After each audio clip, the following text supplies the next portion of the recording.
Halo, kembali lagi di channel gua. Udah 2 hari gua nggak menyapa kalian. Jujur, gua kangen diskusi, kangen share. Tapi kemarin gua capek banget. Pagi main bola, sorenya main basket. Ya udah kayak atlet ya. Tapi uangnya nggak sebanyak atlet, tapi nggak apa-apa. Oh ya, sebelum kita ngobrol soal topik yang lu baca di depan, thumbnailnya, gue mau bilang terima kasih dari dalam hati gue yang paling dalam atas dukungan kalian. Ada yang like aja, ada yang nonton aja, ada yang share, ada yang komen, dan juga yang subscribe. Semuanya terima kasih.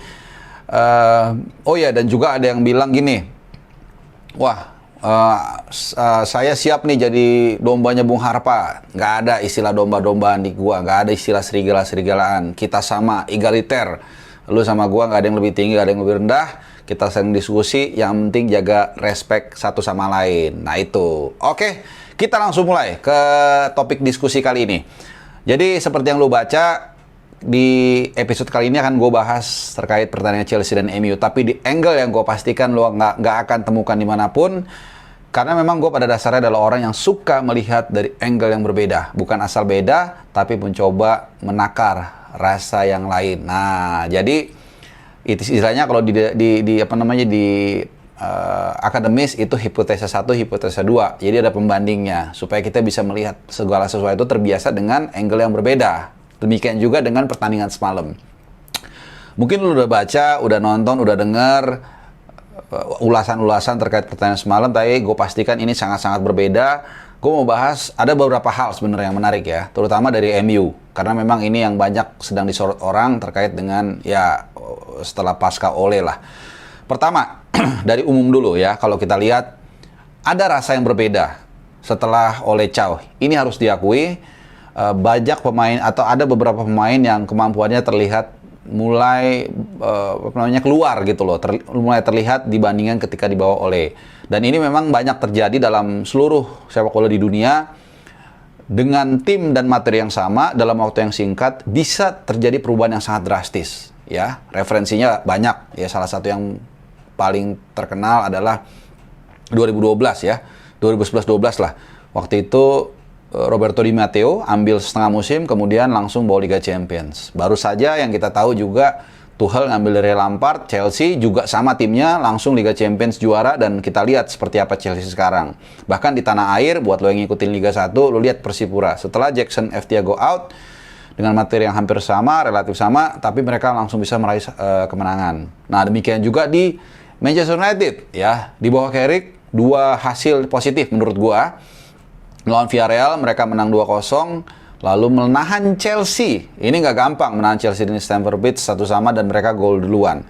Nah, kemudian juga dari mainnya kita lihat ya, mereka lebih percaya diri, mereka lebih compact, lebih balance. Ini yang gue lihat ada perbedaan yang terjadi setelah nggak ada Ole di sana. Ini secara umum dulu.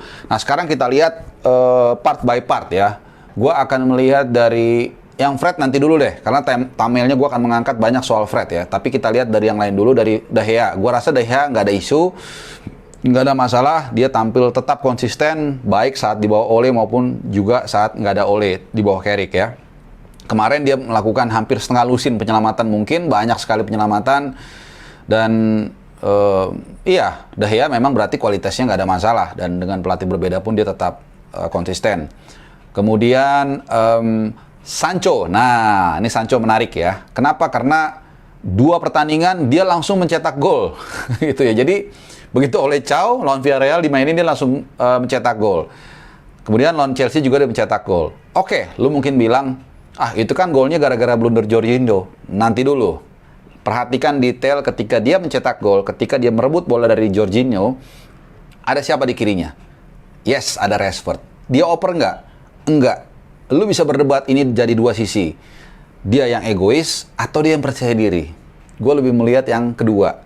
Ya, ini mungkin kalau seorang pemain sedang dalam tertekan atau pressure, mungkin dia akan lebih memilih, kita bayangkan aja posisi kita. Kasih aja dia ke Rashford. Nanti gue kalau gue nendang nggak masuk, makin banyak kritikan ke gue. Dan dia nggak melakukan itu. Dia goyang sedikit seolah-olah mau ngoper ke Rashford, si Mendy-nya agak sedikit kegoyang, langsung dia sodorkan tuh bola, langsung di pressing dan gol. Ini menunjukkan apa? Jadon Sancho punya mental atau mentalnya kembali pulih kalau menurut gua. Jadi bukan hanya soal 2 gol, tapi cara dia mencetak gol, cara dia bermain sangat luar biasa. Lawan Villarreal malah lebih lagi, selain dia mainnya bagus, cetak gol, tapi juga dia ikut bertahan, juga ikut memberikan kipas dan sebagainya, main sempurna. Jadi lagi-lagi pelatih yang berbeda, tangan yang berbeda, hasilnya bisa berbeda. Sama seperti koki misalnya atau chef, ya, dengan bahan baku yang sama, dengan dapur yang sama, outputnya bisa beda. Nah, itu dari Sancho. Kemudian dari kita ke Fred langsung deh. Nah, Fred itu, gue nggak tahu apakah banyak dari lo atau sedikit atau bahkan nggak ada yang setuju kalau gue mengatakan pertandingan kemarin man of the match-nya adalah Fred. Ya, Fred adalah pemain yang kita tahu sepanjang musim dibully, bahkan juga dihina, dikata-katain. Tapi itu tadi, gue mencoba melihat sesuatu yang berbeda. Ini pemain ada di MU bukan tanpa alasan. Dia punya kemampuan, mungkin tidak tune in dengan strategi, perhaps, dan terbukti menurut gue. Di 2 laga awal dia bermain sangat baik. Kita runut dari Villarreal dulu misalnya.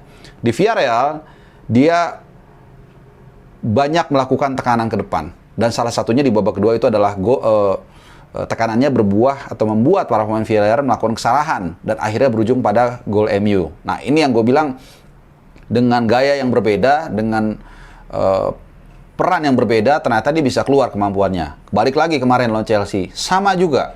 Dia juga banyak melakukan tekanan, banyak mengganggu ketika Chelsea membuild serangan, dan hasilnya berapa kali ada momen-momen yang dia menunjukkan kapasitasnya. Bahkan tadinya gue mau bikin sebenarnya momen-momen Fred, jadi menit kesekian dia ngapain aja, menit kesekian dia ngapain aja, cuman gue pikir terlalu ribet, jadi gue akan terangkan aja secara roughly, secara umum.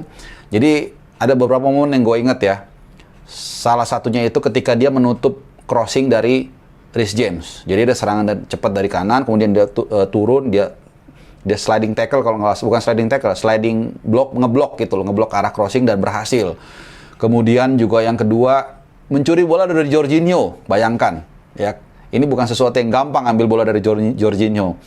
Kemudian yang ketiga, mencuri bola dari De Gea. Ya, lu tahu kan ketika dia naik ke atas, nekan, dapat bola, tapi sayang memang finishingnya nggak bagus yang membuat Ronaldo agak sedikit marah. Dan ada beberapa momen lagi dia memenangkan bola tanggung ya, bola 50-50, dan ini adalah memang tugas dari seorang gelandang bertahan, dan itu dilakukan Fred dengan baik hampir sepanjang 90 menit.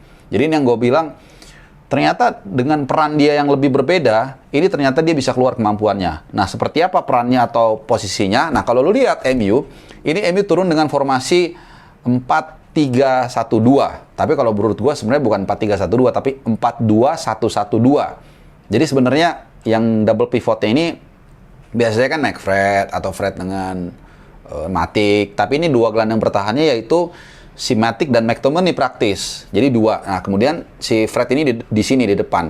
Baru Bruno Fernandes, baru Sancho sama Rashford di kanan dan kiri. Makanya lo lihat ketika serangan balik dan berujung gol itu kan 2 orang itu, Sancho dan Rashford, yang melakukan serangan balik dan akhirnya gol. Jadi sebenarnya agak semi false nine. Nah, apa pengaruhnya? Dengan Fred lebih didorong ke depan, dia kan sebenarnya berperan sebagai gelandang box to box. Jadi sebagai seperti Kante lah gitu. Dan itu ternyata membuat kemampuan dari seorang Fred ini keluar. Dan ternyata memang satu persatu mulai, mungkin lu nggak setuju, bahwa gini deh, ada yang berbeda sentuhan Ole dengan si Carrick. Ada yang tidak bisa dilakukan oleh Ole, tapi bisa dilakukan oleh Carrick ya. Salah satunya Fred tadi dan juga Sancho.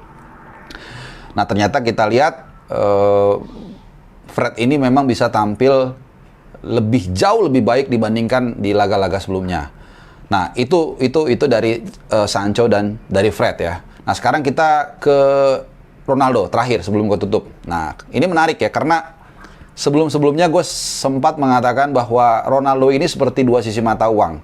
Ya, seperti monster yang kalau lu trade dengan baik, dia bisa membantu lu untuk memenangkan pertempuran. Tapi kalau enggak, dia bisa akan mengganggu lu. Nah, gue bilang CR7 ini mengganggu keseimbangan, dan banyak yang counter argumen ke gue, which is okay, gue terima.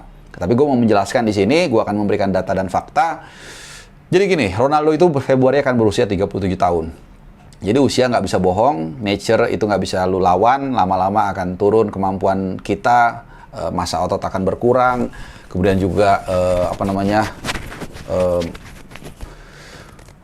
ya endurance juga nggak sebaik dulu dan sebagainya dan sebagainya. Nah, tantangannya adalah nanti ketika si Rangnick udah masuk, ya dengan permainan gegenpressing ini kan lu memerlukan pemain yang terus bergerak. Ya sementara Ronaldo sudah mulai uzur, sudah mulai hati-hati dalam mengeluarkan tenaganya, sudah mulai efisien. Sementara di gegenpressing ini agak sedikit diharamkan ya. Dan terbukti kemarin kalau lu lihat sebenarnya ya di pertandingan lawan Chelsea, ya kan 5 menit dia setelah dimasukkan MU kan kebobolan. Memang nggak 100% salah dia, karena memang itu pelanggaran nih lakukan Wan-Bissaka. Tapi ada beberapa momen, salah satunya yang paling krusial kalau lu inget, Toni Rudiger.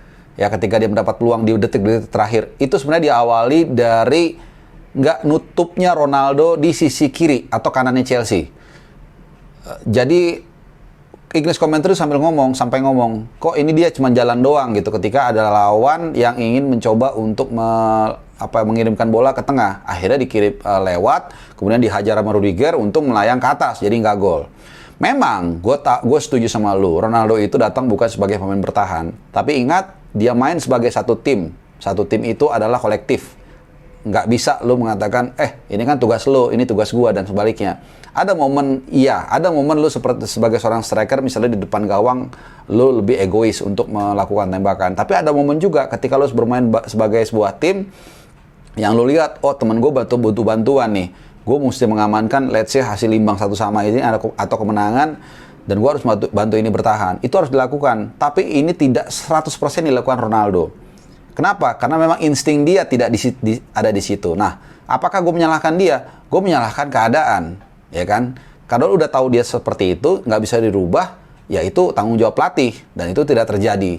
Dan Ronaldo pun tidak mau berubah, gitu. Dan ini yang akhirnya merusak, yang gue bilang tadi, keseimbangan dari MU. Bahkan sedikit aja gue berkali-kali nyinggung, salah satunya adalah posisi dari Greenwood yang selama ini akhir musim lalu sampai dengan awal musim sampai dengan sebelum Ronaldo datang, itu dia benar-benar begitu blossom, mendapatkan privilege-nya, cutting inside ke tengah, shooting dengan kaki kiri. Tapi begitu ada Ronaldo itu nggak terjadi, dan akhirnya ada semacam persaingan yang kurang sehat ya, karena mungkin Ronaldo juga merasa ingin dilayani, karena merasa dia datang mau menyelamatkan MU.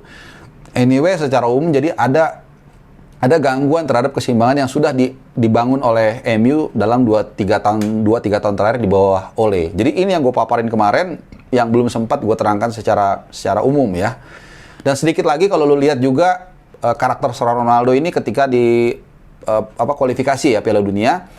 Kalau lu masih ingat lawan Serbia, itu ada satu momen sebelum gol terakhir Serbia yang membuat Portugal akhirnya menjalani playoff. Itu ada 6 pemain Portugal di kotak penalti, 6 pemain Serbia di kotak penalti. Ini tendangan corner terakhir. 6 lawan 6. Cuman pada akhirnya 4 pemain Portugal itu ngejaga 6 pemain Serbia. Kenapa? Karena ada 2 pemain Portugal, Ronaldo dan satu lagi gue lupa, itu dia nggak ngejagain pemain lawan. Sehingga ada 2 pemain yang free, dan akhirnya kebobolan. Jadi pemain Serbia ini ngegolin, dan akhirnya Serbia yang lolos, Portugal harus playoff. Jadi ini balik lagi ya, Ronaldo itu memang larutnya nggak ada sedikit pun bertahan.